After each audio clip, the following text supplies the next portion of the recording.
Hey everyone, and welcome to this explainer. Look, if you are trying to make sense of the business of artificial intelligence right now in 2026, you've probably noticed that the industry is, well, it's basically drowning in marketing hype. But today, we're going to cut right through all that noise. I promise you a highly structured, bottom-up look at exactly where the actual value sits in the AI ecosystem today. We're going to look way past what the marketing departments claim and figure out who is actually making money, who is just burning cash, and how you should position yourself in this wild, rapidly shifting landscape. So here's our roadmap for today. We call it the AI layer cake. We're going to start down at the bottom with infrastructure, move on to the hardware moneymakers, sort through the messy model battlefield, unpack the whole open versus closed debate, dive into the API economy, and finally reach the very top, the application layer. All right, part one, the AI layer cake. The absolute first thing you need to do to understand AI today is to completely stop viewing it as just one giant monolithic industry. Because it's not. Instead, it's actually a stack. The AI industry is going through the exact same pattern we've seen in every major tech boom. Honestly, it looks remarkably like the early days of the internet.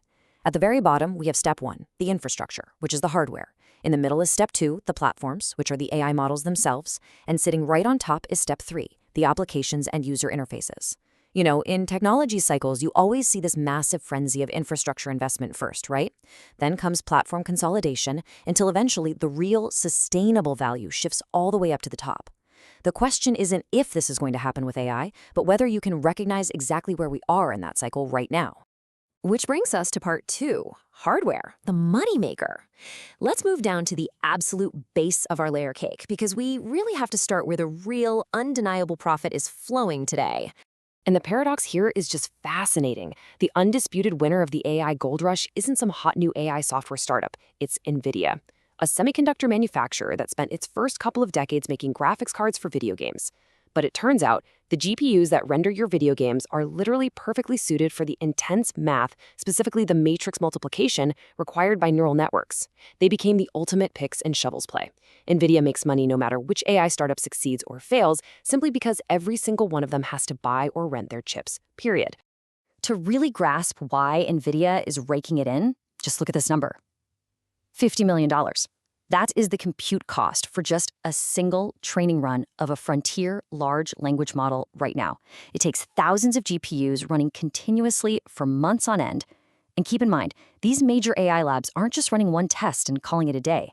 They're training multiple models simultaneously, iterating nonstop. So a single lab's compute budget, it can easily approach $1 billion a year.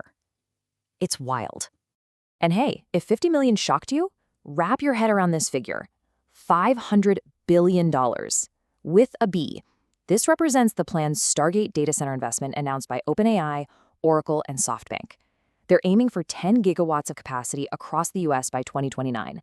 To put that into perspective, that is more than double the electricity needed to power the entire city of San Francisco. The sheer scale of capital required on at this base layer is truly mind-boggling, and it creates this massive bottleneck that fundamentally shapes the rest of the industry. And because this infrastructure is so critical, the hardware layer is basically where all the geopolitics live. Simply put, control over compute equals control over AI. We're seeing strict US export controls specifically designed to restrict advanced chips from reaching China. In response, China has poured massive state investments into building up their domestic manufacturing. But it's not just about building chips. Chinese labs like DeepSeek are actually successfully innovating around these hardware constraints. By using incredible algorithmic ingenuity, things like more efficient attention mechanisms and totally novel training strategies, they've managed to achieve highly competitive performance using less advanced hardware. So the chip war is essentially the AI war. All right, let's move up a layer to part three, the model layer battlefield. This is that messy, noisy middle of the stack where all the public attention, the venture capital, and the wildly unsettled business models are totally concentrated right now. So let's cleanly categorize the major players here and cut through all that noise. First, you have OpenAI. They've got dominant consumer mindshare, sure, but they are burning immense amounts of cash. Then there's Google, who's basically bypassing the standalone chatbot race altogether by just embedding AI directly into Android and YouTube. They're integrating it everywhere.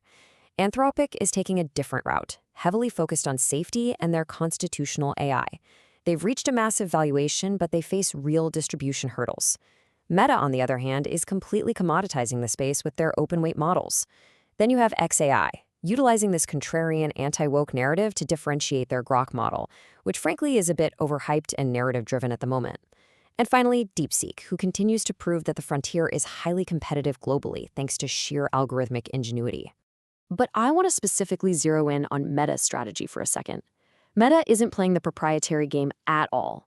By releasing incredibly capable, natively multimodal models like Llama 4 for anyone to just download, they're actively working to commoditize the model layer. And look, this isn't altruism. It is a brilliant structural advantage. If models become free and commoditized, proprietary competitors like OpenAI get squeezed, and the real value shifts up to the application layer, which, surprise, surprise, is exactly where Meta's massive social platforms and advertising systems already dominate. This actually brings us right to part 4, open versus closed models. This is the fierce ideological clash happening right inside this middle layer, so let's clear up the confusing terminology. Okay, the absolutely crucial point here is that true open source, where anyone can inspect the training code and reproduce a system completely from scratch, is pretty much economically impossible for a frontier model that costs $50 million just to run once. So instead, the industry relies on open weights. What this means is that the trained model parameters are released publicly. You can download a model like Meta's Llama and run it on your very own server, but you don't actually get the original training data or the underlying training code. When you weigh these two options side by side, it reveals a highly pragmatic market.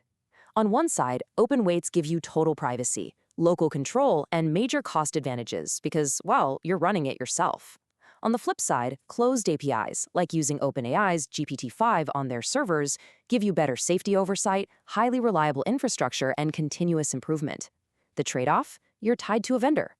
Despite what all the heated debates on social media might tell you, this market isn't actually ideological. Businesses handling sensitive data, they're going to choose open weights.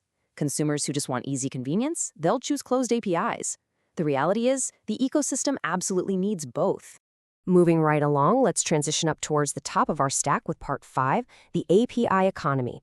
This section offers a harsh but incredibly money-saving truth for any business operating right now. I want to just pause for a second and let this quote sink in. Seriously, do not build your own large language model. And here's exactly why this advice is so absolutely critical. The API economy right now is just absurdly favorable to the consumer. API access costs literally pennies per million tokens. Meanwhile, training your own model from scratch, that means hiring PhDs, renting out thousands of GPUs, and spending tens of millions of dollars.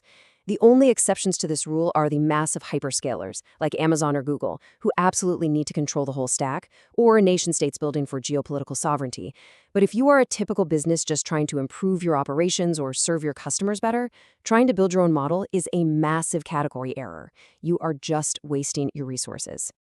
Which brings us to part 6, the very top of our layer cake, the application layer. This is where we resolve the whole narrative, showing exactly where you should be focusing your energy.